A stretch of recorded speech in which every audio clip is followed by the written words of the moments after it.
Hi, and welcome to another episode of Sonic Odyssey, the music video channel dedicated to bringing you the last 5 decades or so of music in review and discussion format. Before we go any further, let's get the housekeeping out of the way. Please be sure to like the video by hitting the thumbs up button and share the video. You can click the share button below the video and share through Facebook or Instagram or other social media networks.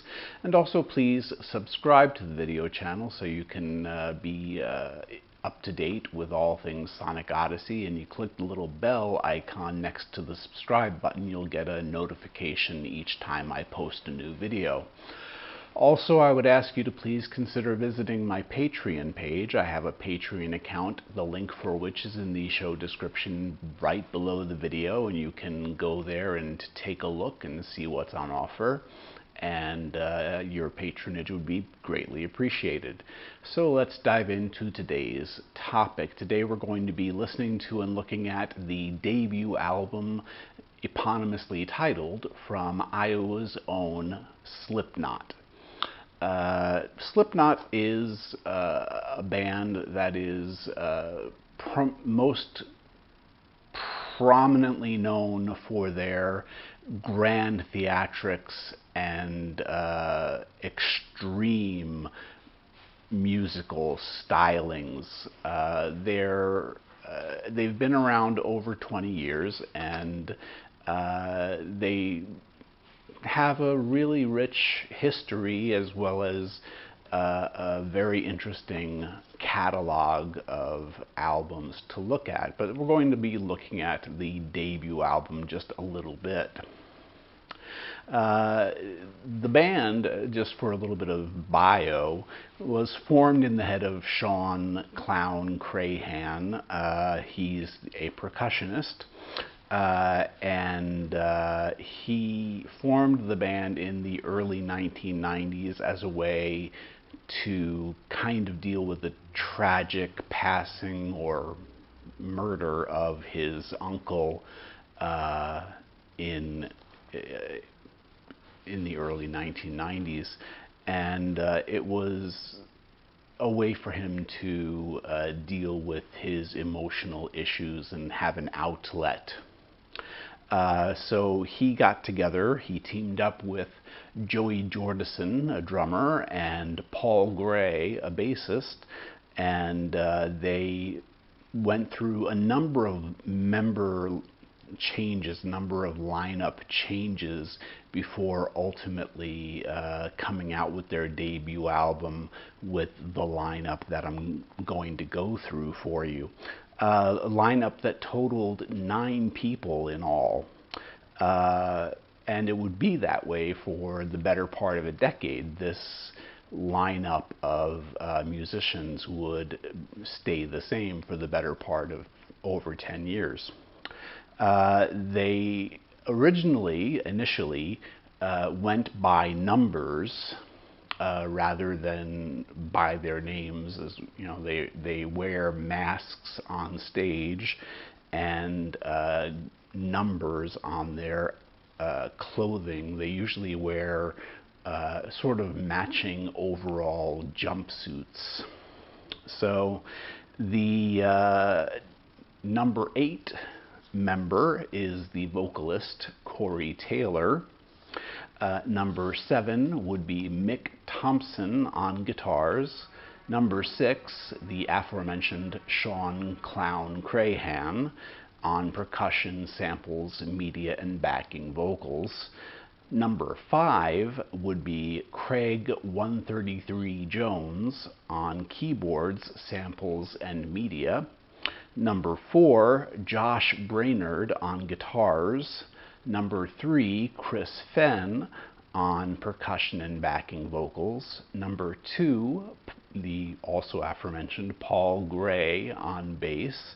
And number 1, Joey Jordison on drums and mixing. And number 0, Sid Wilson on turntables. Now, number 4, Josh Brainerd played guitar on all but 2 of the songs on the album. but he's not given credit on the album. Credit actually goes to current band member Jim Root, and he played the guitar parts on the other two songs that Josh did not.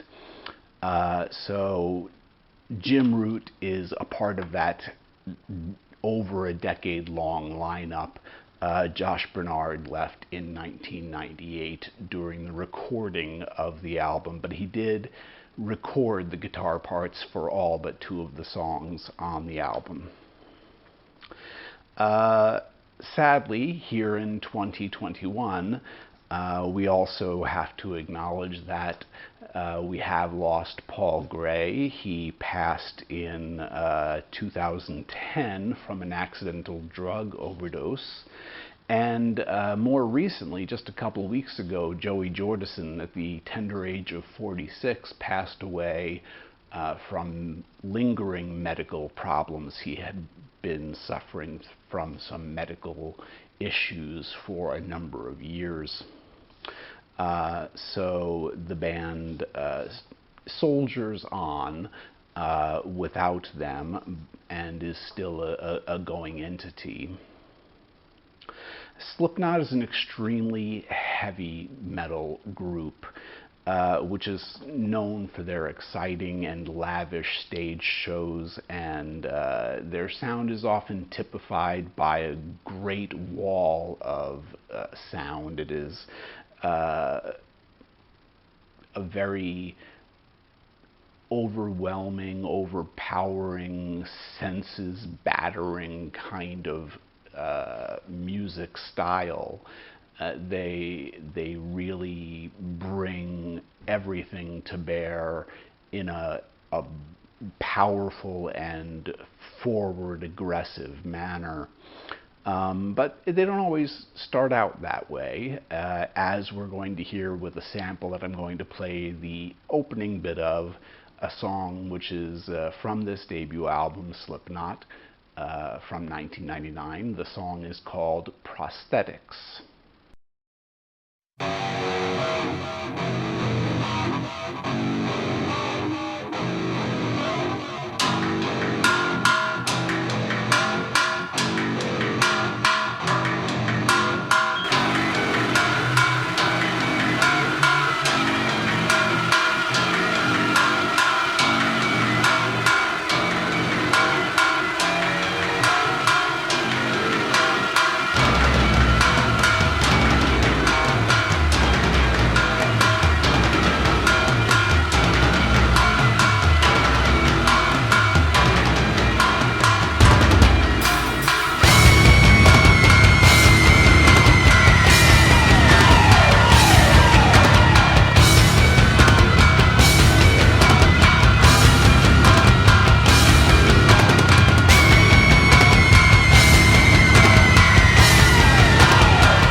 Now, while you can hear in this opening portion of the song Prosthetics that the music is, a little bit tamer and building up, it is giving you a sense of what's to come and the energy and sonic barrage that is going to be coming your way. They pretty much play heavy metal with an extreme, full-on, very unique sonic soundscape that is derived primarily from the diversity of their musicianship. They have an interesting lineup, having two percussionists as well as a DJ in the band.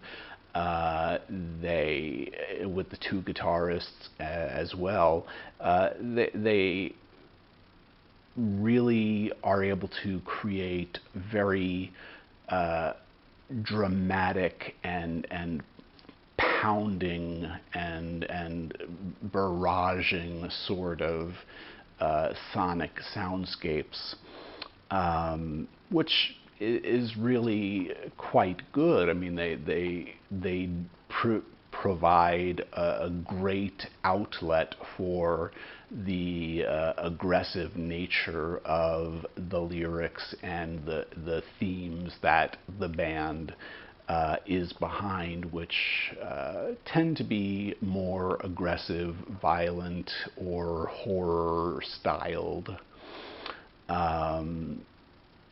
introspective, and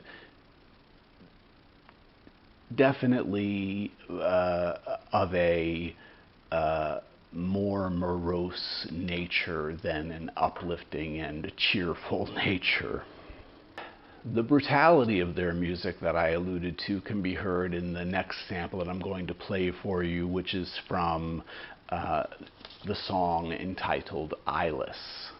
I am my father's son, cause he's a phantom, a mystery, and that leaves me nothing. Many times if you wanted to die, it's too late for me. All you have to do is get rid of me. You get to California with a monopoly die. Get to California with a monopoly die. You get to California with a monopoly eyes. It's all in your head.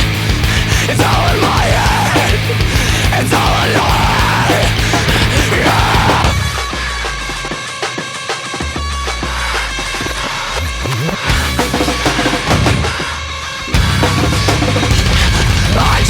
You lied to me for so long. Everywhere I go, there's a sense of it.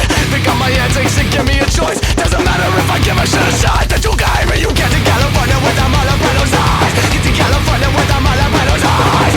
You get to California with a monopoly eyes. It's all in your head. Here, the sonic attack is much more straightforward and going for the throat. It's a much more aggressive and powerful sonic attack.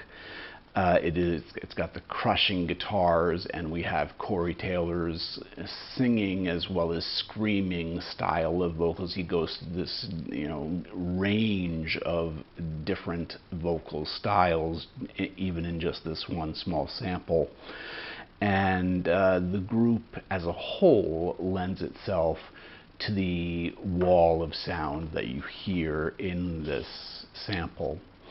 Slipknot, the album, has gone double platinum since its debut in 1999, and it reached as high as 51 on the Billboard Top 200 charts. It's an album that's typically classified as nu metal, though it does have elements of death metal, hardcore, and extreme metal mixed in. It's not just something to be put in one little classification. Metal Hammer magazine named it as 1999's as one of 1999's best 20 albums of the year. And in 2011, the fans of Metal Hammer magazine voted it the best debut album of the last 25 years. Slipknot, the band, has been around now for over 20 years, and yet they've only released 6 albums. It's not a great number of releases for the great number of years they've been around, but they do a lot of performances. They've put on festivals of their own. They have their Slipknot festivals, and they have had huge performances at European festivals like Download and Wacken and many other very famous festivals.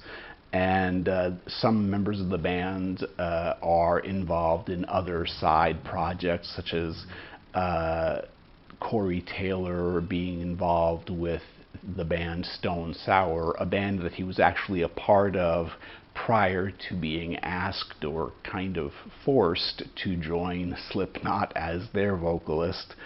And Sean Crahan, the gentleman also known as Clown, has done other projects. I think he's put out a couple of books and other multimedia projects as well.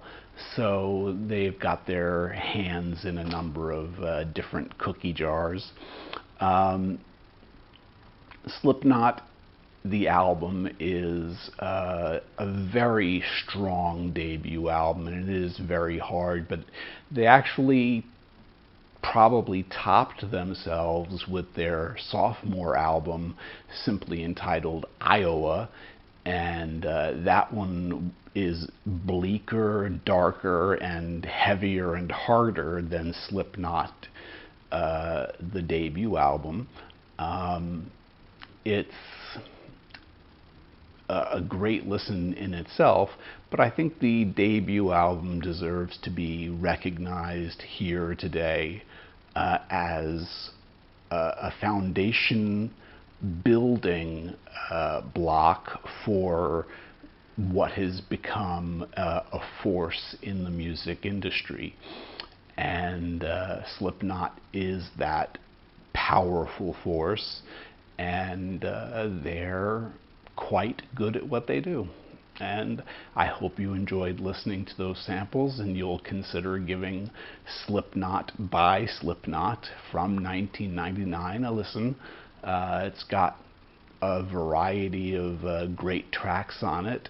Depending on which version you pick up, there could be anywhere from 14 to 16 or more songs, depending on what edition or special edition you pick up of the album. But the album itself is a worthwhile listen, a very entertaining and powerful and senses-shattering kind of experience. I highly recommend it. And I would give it probably 4 out of 5 stars. I think it's worth about that. So with that being said, I thank you very much for your time and attention, and I hope you'll remember to like, share, and subscribe, and also please consider visiting my Patreon page, and look forward to seeing you in the next video. Thank you very much. Until then, stay well, peace, bye-bye.